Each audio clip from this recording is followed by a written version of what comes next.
Welcome to another local market update with Rick Batista on new listings, Rick Batista on closed sales, Rick Batista on median sales price, Rick Batista on percent of original list price received, Rick Batista on market time, and Rick Batista on inventory of homes for sale. Hey Chicago, how's it going? Welcome to the first market update of 2023. Hopefully you had a wonderful holiday season and the new year is treating you right so far. 3, 2, 1! A lot of people are talking about the housing market and seeing what's going on in the last couple of years, watching the news and all the scary headlines. Certainly a lot more negative things to hear. That's, I think, what the news likes to do, than positive. But on this channel, we're going to just kind of stick to the facts. And because no matter what's going on locally or globally, people are going to have to live somewhere and they're going to have to move. So whether they're buying, selling, or renting, there's always going to be real estate transactions going on. To touch on home buying, I wanted to read off a quote from David Stevens. He is the former Assistant Secretary of Housing. And this is particularly for long-term homeowners or people who are looking to be long-term homeowners. So if you're not looking to buy and flip, but in fact stay put for a while, for at least 5, 7, 10 years. He said, "So be advised, this may be the one and only window for the next few years to get into a buyer's market. And remember, as the Federal Reserve data shows, home prices only go up and always recover from recessions no matter how mild or severe.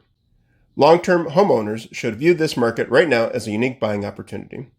I do want you to keep in mind that I think he's speaking at a national level, Chicago being a very hyper-local market. What's happening in Chicago may not be happening nationally, and certainly what's not happening within Chicago may not be happening all across Chicago. So keep that in mind. Another thing I wanted to point out for home buyers and people who are thinking about shopping around in the coming year or so, there's different options out there that I think you should really have solid conversations with your lender and or a realtor. So if you're looking to buy a home in the next year or so, I think there's different options that you can consider to help out with the higher interest rates. Even though they're still low historically, they are certainly higher, over double in some cases than what we saw as recent as like the first quarter of 2022. ARMs, adjustable rate mortgages, that's something that you can certainly consider. Talk to your lender about the details of that. I know back in the early 2000s and through the 2008 blow-up, ARMs were certainly more of a risky product, but the ARMs of today are not the ARMs of yesteryear. Another option is buying down points, most popular one being a 2-1 buy down, where you're decreasing the interest rate for the first couple of years. The first year by 2%, second year by 1%. Before your regular payments kick in. If the interest rates are looking good at that time, if it makes sense, you can certainly consider refinancing. But I would talk with your lender about those options. And with the buy down, I would also talk with your realtor and make sure that that's something that makes sense for the property you're looking to pursue.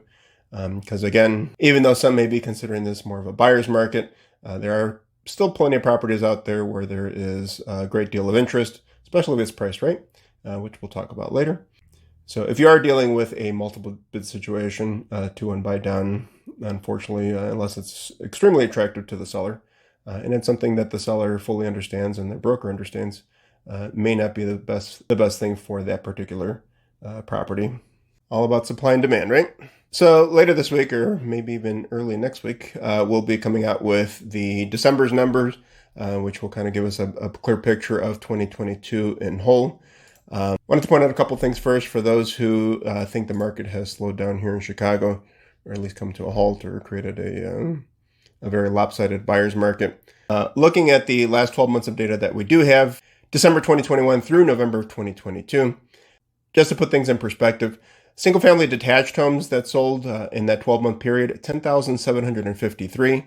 If you break that down per month, on average, it was 896. And breaking that down even further, 29.46 per day, and per hour, 1.23 homes.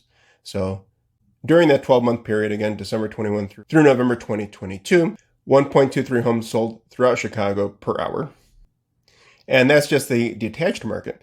For single-family attached homes, condos and townhomes, the total in that same 12-month period was 18,469, broken down by month, 1,539, by day, 50.6, and per hour, 2.11 homes sold. So collectively, Every single hour of that 12-month period, nearly 3.5 homes sold per hour throughout Chicago proper, throughout the 77 areas. That's not even including the suburbs, not even including within Chicago, mixed-use property, commercial property, multi-units, or multi-family investment properties. And again, looking in that same 12-month period, under contract shows to be around the same. Single-family detached homes coming out to about 848 per month on average, and single-family attached 1,475 per month. Can't wait to see what the numbers for December shows. So, what you all been waiting for? The most recent market information. This is information and data that is provided by the Chicago Association of Realtors. It is for the week ending December 31st, 2022, and data is current as of yesterday, January 9th. So, as usual, let's cover a fun fact first.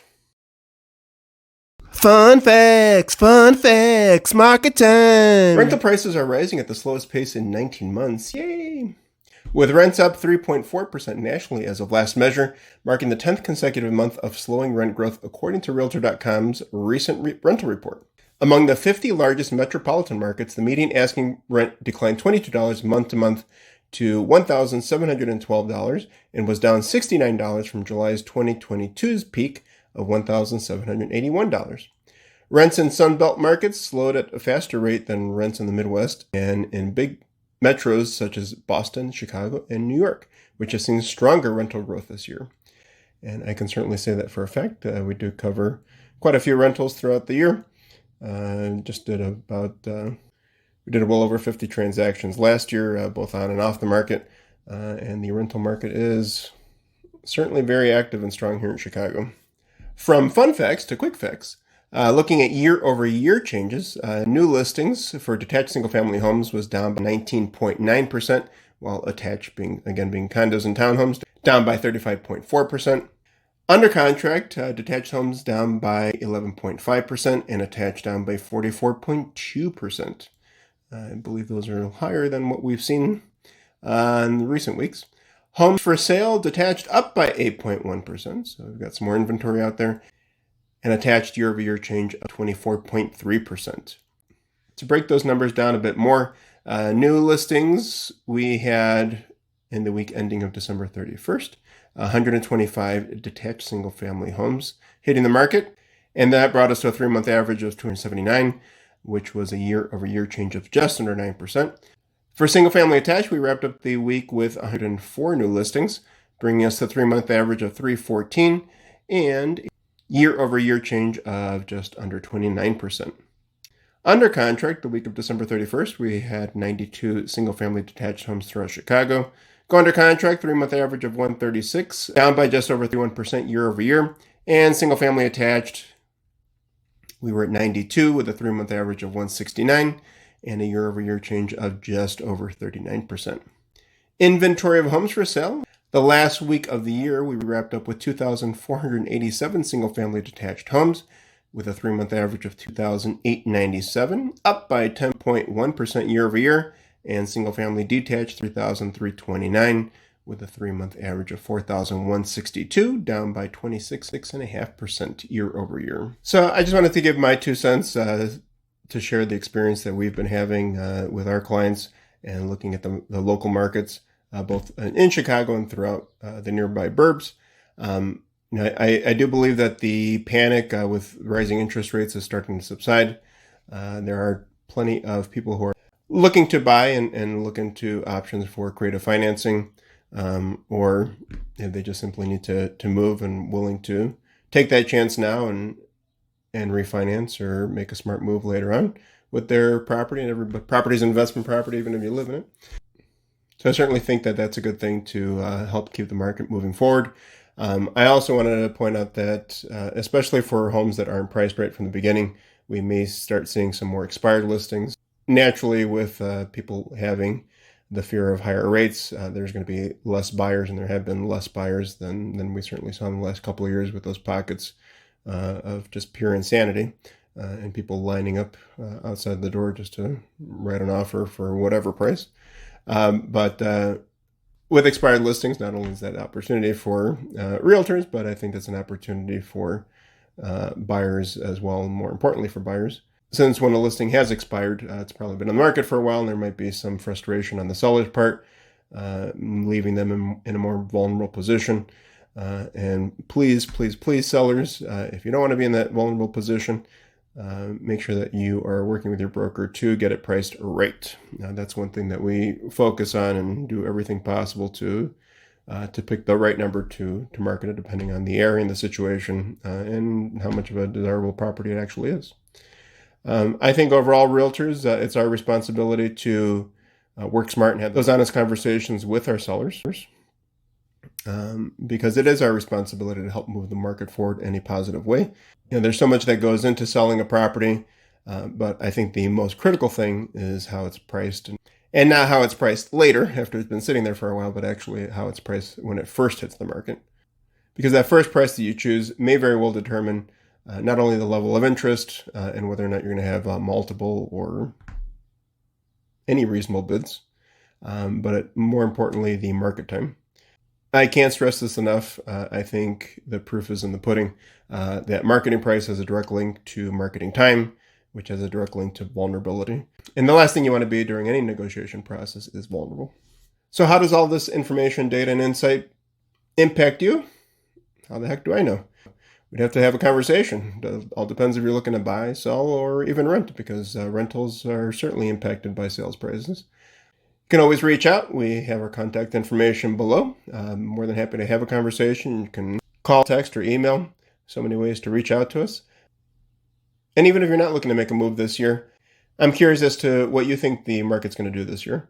Do you think prices are going to go up or down or stay the same? Do you think we're going to have some sort of crash here in the Chicagoland area, or are we actually going to thrive while other areas suffer? Plenty of opinions out there. We'd love to hear yours. So please do leave a comment below. And know that you can always reach out with any questions you might have. Take care, and we'll catch you next week.